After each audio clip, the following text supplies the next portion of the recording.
Whenever you're ready, if you want to introduce yourself and begin, or I can jump in. Yeah, everybody for, who I haven't met before, my name's Brad Ritchie, Superintendent of Milton-Union Schools. I'm the guy that's been sending you all these crazy messages lately and text messages about Schools PLP and our online options. So let me just, with that in mind, let me just say right up front, I appreciate your patience. This is something that we have obviously never done before as a school district. So we are all navigating a new process. It's new for your family, it's new for your students, and it's new for the school district. So, so we hope that we can push our luck a little bit, and that you'll continue to extend us that patience as we begin the school year next week. I assure you that every day after Tuesday will be better than the one before. So just bear with us, and I hope that we're all going to learn a lot this evening. So my role this evening is really to get out of the way of the Montgomery County ESC folks. And I am, in particular, I'm interested because I haven't seen it yet from the student family side of the interface. So by the end of our time together, I hope that you feel comfortable, we all feel comfortable about, hey, what happens on Tuesday when we start the school year?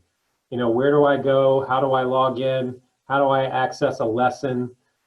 So I hope that you get, well, that being probably the lowest hanging fruit. You'll have other questions this evening. I'll try to keep an eye on the chat as well, just to hopefully by the end of our time together, you get your questions answered. The last thing that I want to say is we did have a device pickup night for those grade levels that needed to do a device exchange or get a new district provided device. We got through about half of our students. So we still have a ways to go, and our tech department, and I think we have Mr. Neely on the call this evening too, who, if there are questions for the tech department, he could maybe chime in as well. But we are going to go through the same process again tomorrow evening from 4 to 7. So we'll have tech department staff in the media center. For those of you that weren't able to be here earlier in the week, you can come by tomorrow evening and do that device exchange and pick up a new device, okay? So if I said that once, I'll probably say it 4 times before we end the call. I don't want you to forget about it, but like I said, after a lot of words, I'm gonna get out of the way now, and I'm gonna be a learner just like everybody else. So appreciate Stacy, you and Candace walking us through this. I'll jump in here, Dr. Ritchie, for just a second. I'm Mick Neely, Director of Technology, Milton-Union Schools. So the device pickup tomorrow night, 4 to 7. Let me just say, if you're going into grades 6 through 12, you should already have your device in your hands that you kept this summer. You don't need to come in. Grades 6 through 12, you really don't need to come in. You can use your existing device. The other grades, K through 5, if you have a device that you had over the summer, you can bring it in and we'll give you another device for your grade level this year. Let me say that grades 3, the 3rd grade is the exception. You're really going to have the same device you had last year. You might as well just keep it and use it. 3 and 6 through 12, you might as well keep them and use them. The others, if you have a device, bring it in and we'll make sure you have the correct device for this year. And let me say for the other grades, if you have a device and you want to just keep it and use it, that's fine for now as well. We don't really have anything particularly special except for grades 4 and 5. It's a change in device. The other grades is kind of the same thing. So if you have a device from last year, you can keep it and use it as well. Thank you. That's important information. So thank you for jumping in there and letting them know. And I'm Stacy Anderson Cook, as you were told already, from Montgomery County ESC. And I have Candace Sears on the line with us tonight. And we have partnered with Schools PLP and your school district to help provide an online opportunity to learn this year. So I'm so glad you're all here tonight to just kind of walk through this with us. I know it was probably a difficult decision not to go back face to face in the school, and we'll try to make this as clear as possible. And do put your questions in the chat, and we will absolutely answer any questions that you have that we have the answers to. And I'll get started without further ado. I know you will be getting your usernames and passwords. You may have addressed that. And whatever username or password that you're given, the parents will use the same one for the Schools PLP website. Now, when you log into your URL, it will also have Milton-Union Schools right on the screen. It won't say Schools PLP Demo District. This is just for demonstration purposes so that I can log in from the parent and student side of things. So I'm going to use a username and password, and I like to begin with the parent side first, because they'll use that same username and password as I mentioned, only you would want to tap the little square beside login as a parent, and then just click login. And what that'll take you to is the kind of landing page with all of your students, all of your children's courses. Anything that they are enrolled in will be listed here, okay? And don't be alarmed, there's no real students working in this course. It's multiple grades represented. We're just going to walk through the kinds of tools you have to help monitor.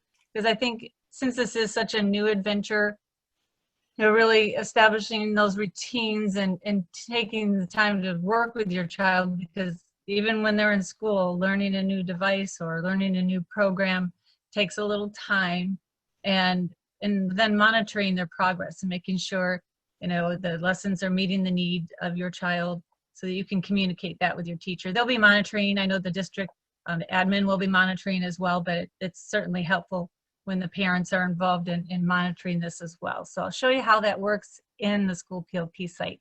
So when you log in, as I mentioned, here are all the courses that you'll see that your child's enrolled in.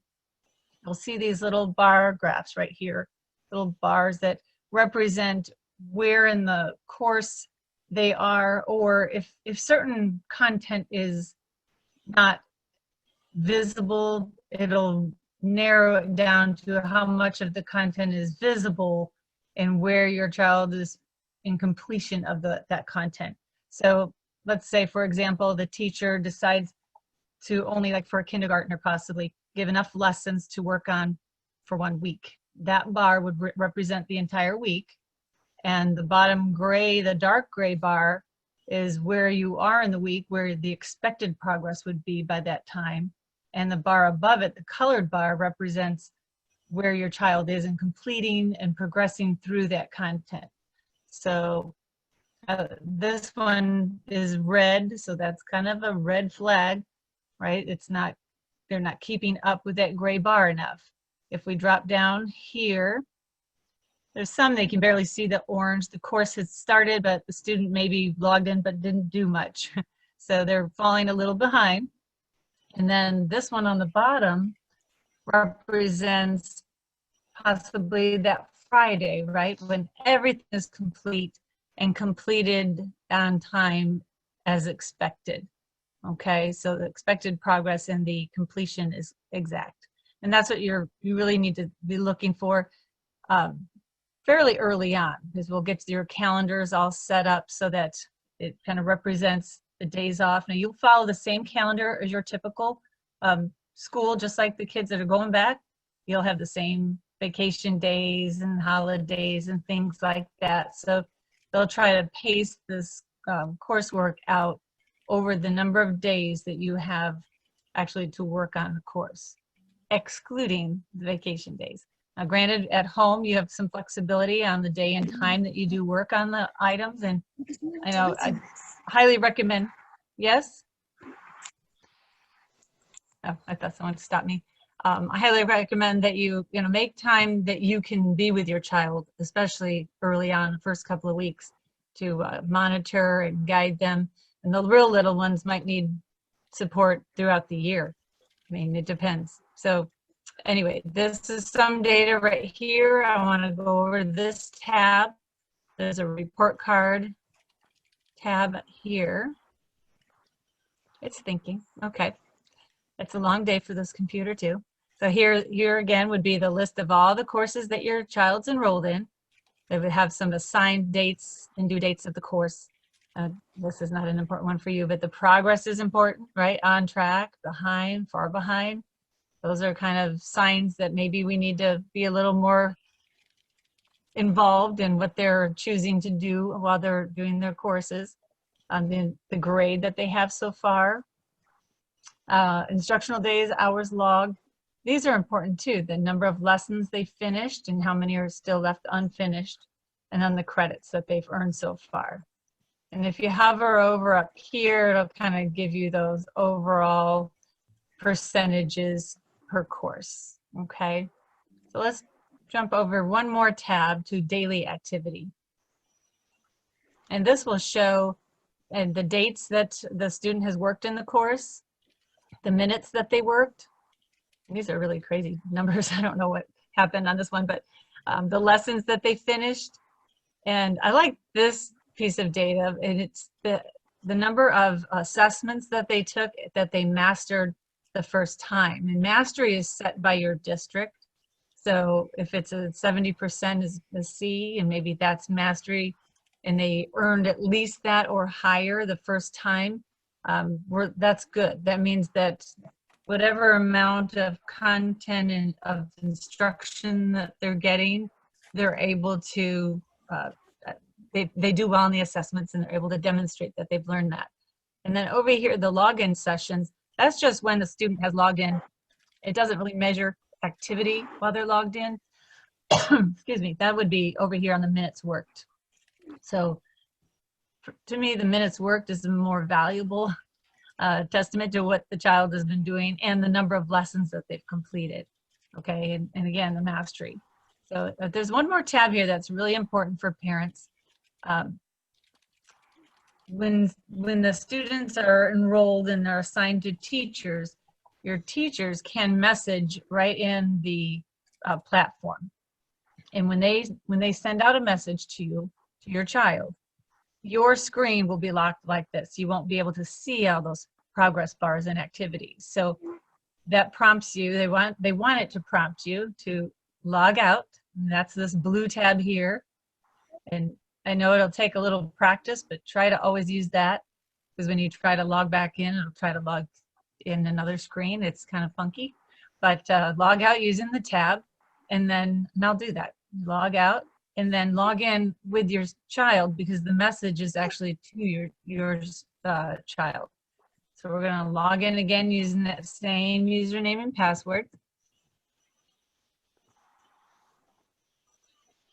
And it's going to look very much the same. There's a couple other features here that do not appear on the parent screen. Number one, the send message tab. Okay. If you need to send a message to the teacher, if there's not another communication mode that the teacher has shared with you, you can just send a message from here. And maybe your child has a question about a lesson, they can send a message to the teacher from here as well, and they'll get that. And over here, I want to lose the other one. This work on this course is another feature that isn't on the parent side. And this is how the student will enter into the coursework. Any coursework that needs to be completed, they go to work on this course, a little pencil, work on this course, work on this course, or work on this course. And they don't have to do it in any particular order. So, you can make the schedule what's convenient for your family, what interests your child, and how they, I don't know, what things that they like to do. Sometimes it's easier to get the things you don't love as much out early, right? It's easier to get excited later on in the day on things that you really love. So I don't know, you can play around with that and make it work for yourself. And over here we have a need help tab. That's a nice feature only on the student side of things. If I click on that, there are a lot of instant answers. They're like frequently asked questions. So like how to work on a course. Maybe I forgot about that work on this course pencil tab or something. You can type questions in here and get pretty instant feedback on that, okay? And all the other tabs are the same, report card, daily activity, and messages. So if that screen were locked again like this, and you logged out to read the message, You'd have to go to this with your child and then either write back to the teacher, or you click something that says acknowledge you've read this message. And then you can prompt that on and it'll clear the screen and allow you to continue, and it'll allow the student to go ahead and work on the course. Okay, so I'd like to start with a first grade lesson down here. So first grade science core. So if I want to work on this course, let me Hey, clean. Stacy, Yes. I'm gonna throw in our URL for the site in the chat. Awesome. It looked like maybe some folks who got on the call late didn't see from the very beginning where to go. So I'm just going to throw. Okay. So if anybody out there needs that, that's in the chat right now. And then the login information is the graduation year of your student, their last name, and their first initial. And I think through trial and error, we're finding that the first letter in the last name and the first initial are capitalized. So graduation year, last name, first initial. And then for students in grades 2 through 12, it's the student ID. It's the 6-digit student ID is their password. So that student ID is the same one that they would use for their lunch accounts. So usually our kids get pretty good at memorizing that number. So again, that's grades 2 through 12. For kindergarten and first grade, we have the super secret password of the word dogs, D-O-G-S. And that's lowercase. And the reason for that is sometimes it's very difficult for kindergarten and first grade students to remember that 6-digit number. And for in-person learning in the past several school years, it just keeps our teachers from pulling their hair out when it comes to helping a bunch of kindergarten and first grade aged students log into their accounts. So I threw the login in the chat. Hopefully that gets people up to speed on username and password. And I know there's some other questions that are populating there, but I think some of those, Stacy and Candace, are frequently asked questions like, when do I log on? So my student is, or should my student log on so that they're not counted absent? So we can jump into some of that too. Sorry to interrupt. I'm going to go back to muting my mic. I just knew that some folks were going to be pretty frustrated if I didn't get that out there. Okay. And I didn't log into your URL. I'm just in a demo site, but it will look a lot like that. You'll have that gray black background with your district name in the middle. Okay, and then you log in and it'll open up to all your child's courses. And I just clicked on the science course for a first grader. And when you first log in, this is a Lincoln Learning program curriculum. When you first log in, you'll see the course overview, which kind of flips you back to all the courses. Or excuse me, I shouldn't say that. It's kind of a pacing guide for all the assignments that are rolled out to you. Yeah, it just has the things that they've turned in as well. And also, if I click on this caret here in the course resources, this is especially that top piece is a nice bit of information for the parent and teacher to understand all the things that are going to be learned in the course. Lots of different ways that the instruction is presented, and lots of little tips on learning and questioning, and just a variety of pieces of information.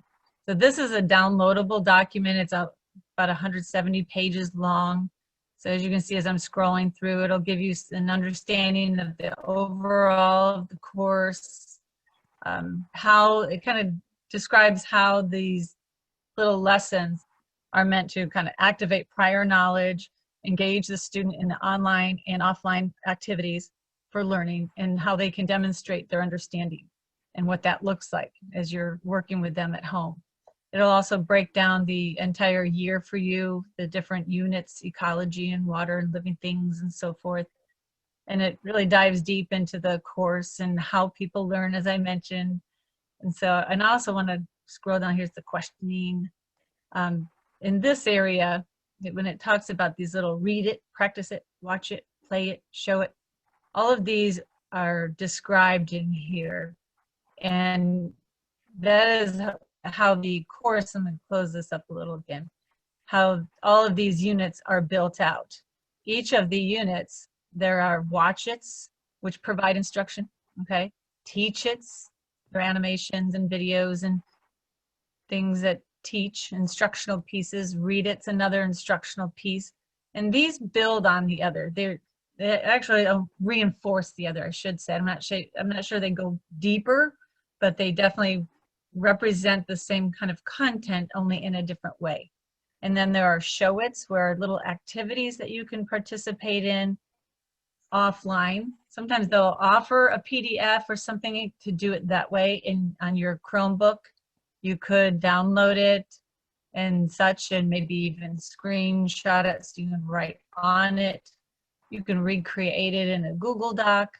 You can also recreate it on paper. And I know with little ones, I really encourage as much offline as possible as well. So there's no need for the printing, but it's there for those that want that. But the show-its are optional, but they're good ways for you to kind of assess whether your child has learned the activity. So if your child really learns best through watching something and listening, and they can already talk about it and show you that they understood that, you know, maybe you breeze through the read it, or maybe you save that for later. You know, that's something you can be a little flexible with. But I think in some of the courses, you might need to at least click on that item. Here, I'll open that up real quick. And then you'll need to click that you've completed that item. Let me go down to that real quick. So if you read through this with your child, and the pictures are the link, here they have a little multiple choice question. This isn't assessed. It's not going in as a grade, but it just kind of gives you an idea, and they can submit it, right? And it'll tell them if they got it right. You know, which habitat has the least amount of rainfall after all the reading of this context and using those picture clues. You know, can they answer that question? And that just kind of gives you an idea, and them an idea if they've comprehended the differences between forests, wetlands, and deserts. Okay, and they would just click on one of these things, and then they would hit submit like that. And then it'll tell them if they got it, okay? So I want to show you while I'm in here, because we're in a read it. This is a little reading tool that you can open up, and it does provide read aloud for the student, since this is a first grade, even though they're becoming good readers. If I click on the hand and I click on the text. Have you ever heard the word habitat? It'll just What is start a reading, habitat? and it'll read all of it for me. If I just wanted to read part of the text, I could just highlight part of the text. So maybe it's just this long word here, this phrase. I could just have it read that. Okay.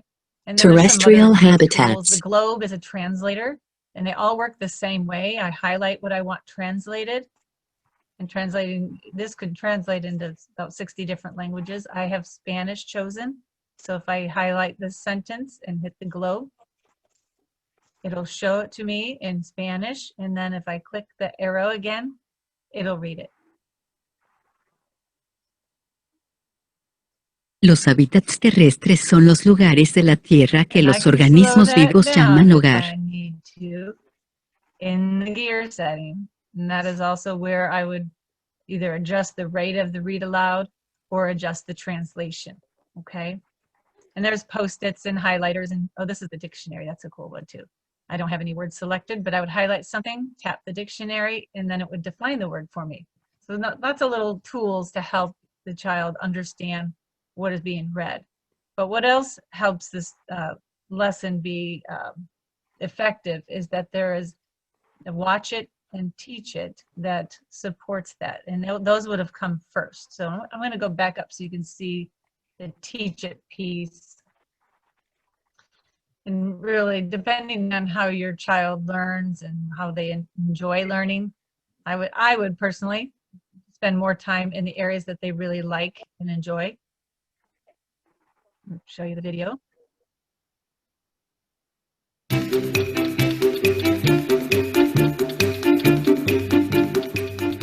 Hello, thanks for joining me today for our lesson about terrestrial habitats. In today's lesson, we will identify terrestrial habitats. Have you ever heard of the word habitat? What is a habitat? In today's lesson, we're going to find She'll out. go on and tell you how she's highlighting this keyword of habitat, and she'll reinforce all the vocabulary or introduce all of that vocabulary. So I want to go into the lesson a little more and show you how, and then how they all kind of build to teach it. She'll get into all the vocabulary and those different terrestrial habitats. To read it, goes over the same content again. Then the show it. Let me show you a show it. And this, like I said, this is something you could just do orally, or you could take time and go outside and really go out and look for things. It's asking what is a terrestrial habitat, and it talks about you can build a graphic organizer, and they give you an example. Let me move this up so you can see it, right? It's just a graphic organizer. They tell you to write the words terrestrial habitat here and give some examples in the boxes. I've made these with my students a million times. I've never used a PDF. They've used paper, and we folded them. You can do it in different ways though. If you like the PDF idea, you can download it, you can screenshot it, or you can draw it on paper. Anything that just gives the child an idea, or you an idea of what the child remembered from that instruction, right? And let them do a little activity. It says, provide examples, 4 examples of terrestrial habitats. And you can draw pictures, or you can find pictures online, whichever way your child enjoys learning and experiencing that. So down below, it does provide a submission key, but it does not have to be submitted. The teacher might say, hey, I like this one. I'd like you to do this one and submit it. But if the teacher doesn't ask you to, assess it, so the only ones that really need to be submitted, typically. Okay, so down here, this person even wrote in the little tab. You can just type right in there too and write what they are, what a terrestrial habitat is, and they listed 4 examples. And usually this is in blue. It's already been submitted, so you can submit the work right here if you have to. Okay. Otherwise, have fun with it and do some things offline. You could just talk about those things, but I think it's a lot of fun and meaningful when the kids can actually draw pictures of it and demonstrate what they know about those different habitats. And then there's an answer key. So it's kind of a check your own understanding. That's why it's not so necessary to submit it. I'm going to make this bigger. This little square up here by the gear tab opens that up and gives you that full screen view. Okay, so here, this is the answer key, and it gives you some examples of different terrestrial habitats. Okay, I can minimize here, that little cross. I can hit the escape, different ways to get back. Okay, so I'm going to model this again because this is a little tricky. These little arrows are what open and close each folder. Okay, and I know it seems like, oh, this seems too complicated, but you'll be surprised. Kids actually do pick these things up pretty quickly. Even this tool, I can see them picking up very quickly. But as you work through, some lessons will have, you know, like this unit has 4 lessons, and if I click this, it'll open up different activities within each lesson. So each lesson in any subject is supposed to be about a day's work. Okay, I know in the English language arts, there are a few components or little activities for spelling, and there's a few for literacy, and a few for phonics, you know, in the early readers and stuff. So it's kind of like their reading block at school. You can think of it as like centers and activities. So how you pace those and chunk those is really something you'll want to work on and figure out at home, and ask the teachers too if it is something that you're having trouble with. It's certainly not meant to be worked through continuously in every activity with the same amount of emphasis. Sometimes the read it's, need a little more emphasis, and sometimes the video has already given them a lot of good information. Okay, so that's how we work ourselves around the course on the inside. All right, and I do want to point out this little next activity tab, because regardless of how many lessons the teacher kind of reveals for the child, it's always best to go in sequence. So I would recommend using the next activity rather than coming down here and they think this is the next one, but they click here and for some reason it won't let them go there because they haven't done this one. So it's best to use the next activity tab. Okay, so that is what I wanted to show you on there. And again, you always want to use the log out tab. And I'm going to close everything up here. One thing to know too is every time that you log out, when they log back in, it'll pick up right where they left off. You don't have to remember what lesson you were in. You can just go to the next activity. When you log in, it'll pick up right where you left. Okay? So I'll log out if I need to. I'll log back in at another grade level if you would like, but if you have questions, I'll be happy to answer those. Hi, Stacy. There are a few questions. If we could go ahead and maybe start. Do you mind, while you're getting ready to log in, do you mind just talking through the login process again, since we had some folks join a little bit later? Yeah, I don't mind at all. Yeah, so when you get your computer, you'll have your URL that you'll want to paste up here in your browser. I think it's Milton-Union.schoolsplp.com, something like that. Posted it in the chat. Yeah, I should probably find it in there. And then you want to type in your username and password. Parents, just same username and password for parents. They're just going to log in here. The student hits the login tab just like that. And it'll take you right to all the courses that they're enrolled in. Everything that they're signed up for. I believe all elementary kids have the math and English language arts, social studies, a science. And is there a special? Possibly? I'm not sure on that one. Okay, but all the courses will be here on the left. And to get into any course, they would click on work on this course. It's right below the name of the course. And there's a little pencil, and it kind of a line appears as you hover over that work on this course. Somebody's giving a little feedback. If you can mute your mic. Okay, so it'll show up like this. This is a different.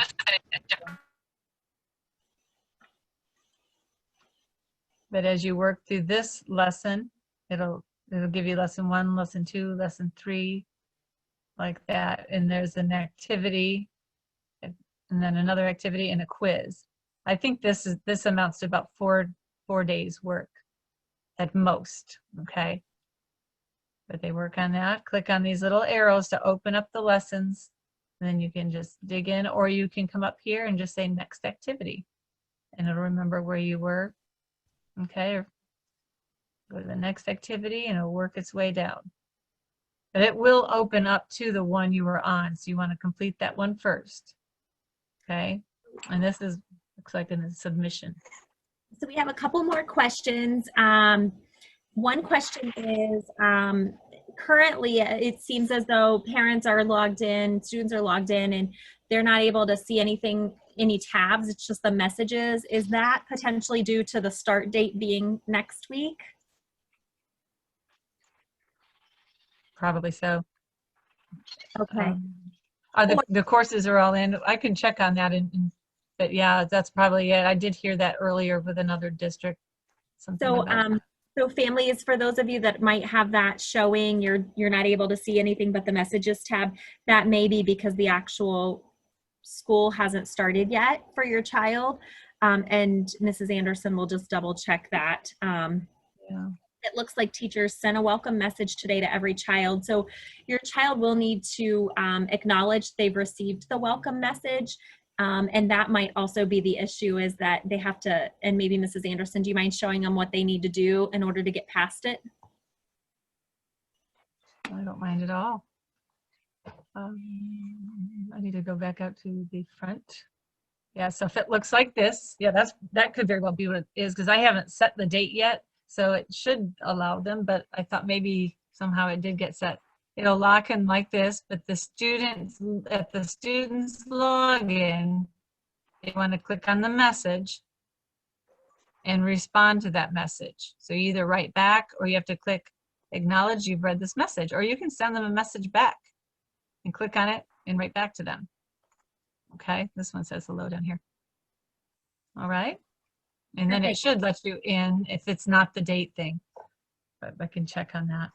Oh, yeah, it sounds like in the chat, thank you families for updating us. It sounds like that's working. They just needed to acknowledge that the message, that they received it. Yay! I like it. Okay, so there are some questions in regards to, and this may be for Dr. Ritchie, what time do students have to log in? Is there a set time, or is it more self-paced when families are able to support their kiddos and help them with the work potentially?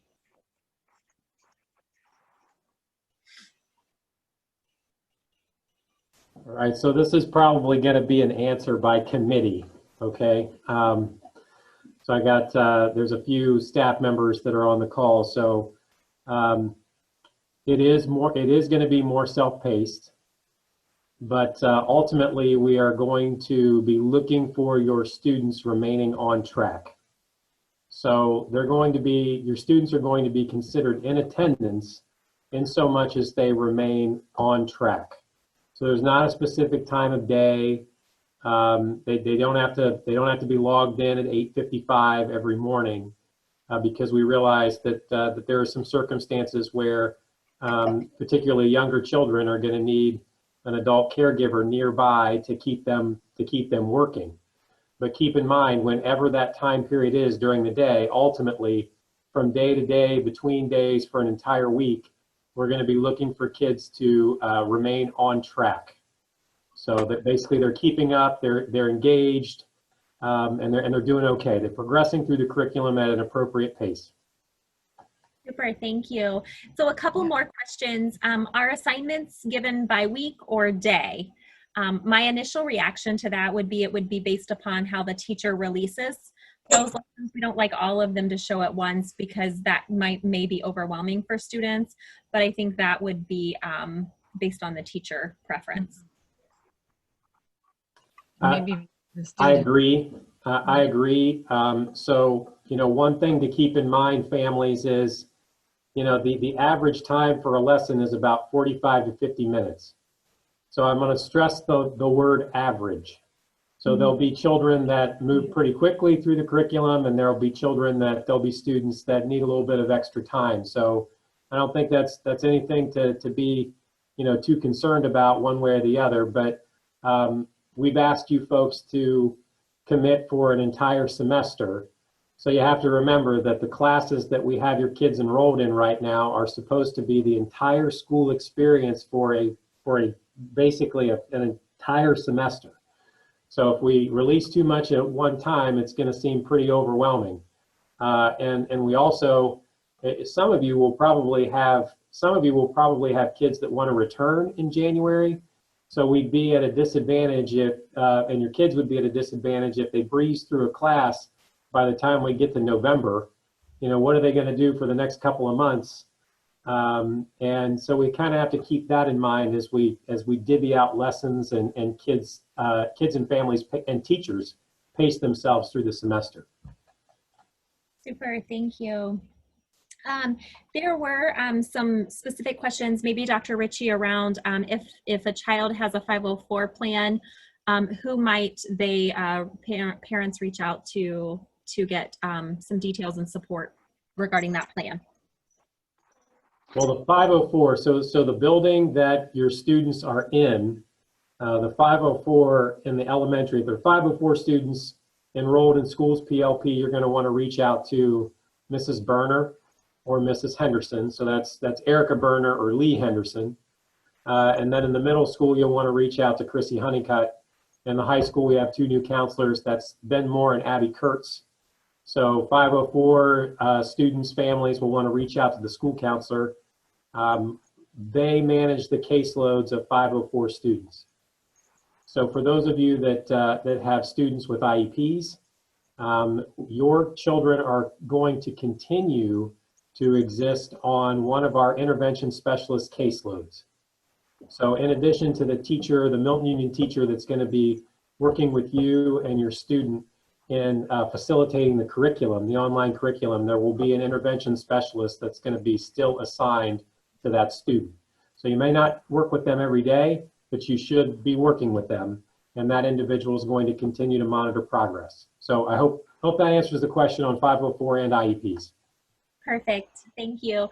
Mrs. Anderson, there are a few questions in the chat around supplies, supply list and resources. Would you please share with the families what that might look like?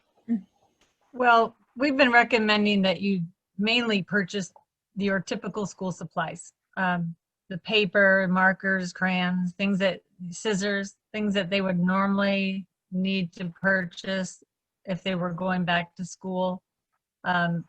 Granted, there are supply lists in these courses that will have you spending all kinds of money that you don't really need to spend. And you can, excuse me, you can be creative to create some of the materials, such as like if it asks for math manipulatives, you don't need to buy things. You can use lots of different household things to create these and model these. It's just a way of modeling numbers. And I would definitely reach out to your teachers to give ideas on how you could do that.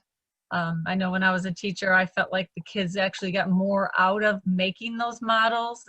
If they're trying to create a model for 10 and they glue 10 beans on a popsicle stick, you know, they know that there are 10 beans there, and they kind of get it. So I don't know, there's different alternatives. So I would definitely talk to your teachers about the different ideas for kind of not using all the supplies that are in there. Definitely your typical supplies, I would definitely buy. Thank you. There are some questions about our students that were planning on taking AP classes or honors classes. Are those offered to the students that are choosing remote at Milton-Union? So that may be a question for Dr. Ritchie. Yeah, we were going to try to as much as possible. Now we ran into trouble with electives, and then there are certain classes that are in our course of study that were not part, believe it or not, were not part of the Schools PLP catalog. But for kids that were enrolled in AP classes, we're gonna try to continue that. So if it was something that they registered for and they expected to take this year, so long as Schools PLP offers that AP class, we were gonna put it on their schedule. Perfect, thank you. I believe I have gotten to all the questions that were in the chat. Thank you to the Milton-Union staff for helping families with the passwords and getting logged in. We appreciate that. And if you didn't receive a welcome message from a teacher yet, I would say stay tuned. I'm sure that those will be coming. 2 new messages? Oh, so there is another question that just came in about a particular course that stated a copy of a book was needed. All of the, except for AP classes, I should state, most of the courses, language arts courses, if there is a book or a reading that your child needs to read, most of those are provided in a digital format for your child. And we know there may be a need or a desire or a want for that actual physical copy of a book. And if that's the case, families, you're welcome to purchase those books, or you're welcome to work with your local library in getting those. But electronic versions of the reading materials will be provided for the materials that are necessary or required. Yeah, I wouldn't mind adding one more thing on that too. I know some of the courses even recommend, and obviously if they were in school, they would see, it would be the recommendation that they did read nightly, right? And so I would keep up that pace because I think that independent reading at the child's reading level, even just slightly above with a little support, is the best thing for promoting your reading growth. So I encourage you to do that. If you can get some books from the library, call the librarian and have them pull some aside if you don't want to spend time in there. I imagine they would work with you. And Dr. Ritchie, another question that had come through in regards to if my child currently is on the free lunch program, is that something that my child may still have access to? Yes, we have. There's an article on our news feed on the website, and if I'm quick enough, I'll try to copy that and throw it in the chat as well. There's a Microsoft form in that document that for folks to order breakfast and lunch. So yeah, the short answer is yes. It is available, but there is an ordering process that people will have to get through because, well, there just needs to be. So we prepare appropriately. Super. Okay, I think we got through the questions in the chat. So definitely want to thank you, Dr. Ritchie, for your leadership and your entire staff there at Milton-Union who have put in countless hours to get everyone ready and enrolled. Families, just know that we're thinking of you. We're here next to you. We're all learning this new way of doing education together, and certainly want you to know that as questions surface, don't hesitate to reach out to the teacher through Schools PLP or through their email address. And Mrs. Anderson Cook, we appreciate your demo tonight and sharing that with us. Thank you. Thank you. Thank you. Hey, so before everybody goes, I know we didn't hit every single question. So let's do this. So I'm going to hold my breath, and hopefully my inbox is not going to be filled with a bunch of email messages. But if you didn't get your question answered, just go ahead and send me an email. And if I can't answer your question, I will make sure that somebody around here can and get back with you. So I'm gonna throw, just in case, I'm gonna throw my email address into the chat.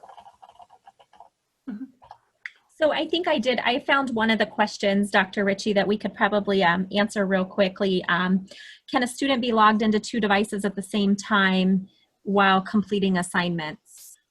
Mrs. Anderson, do you have the answer to that? I was just reading that one, and I would be surprised if they could. I think you can be logged in as the parent, but I even have trouble logging into like the demo site in my actual site. It doesn't let me.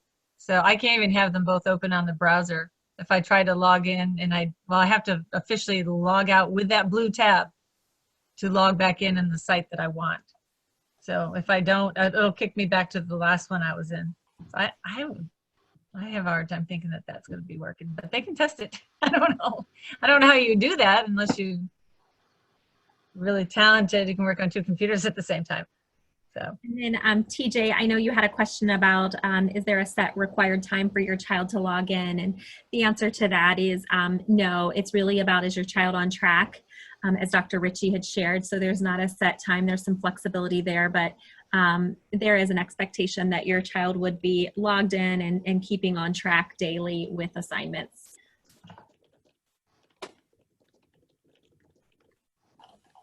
Okay. Dr. Ritchie posted his email address in the chat, so feel free to send any emails to him when questions arise, and we'll certainly be happy to help you through those.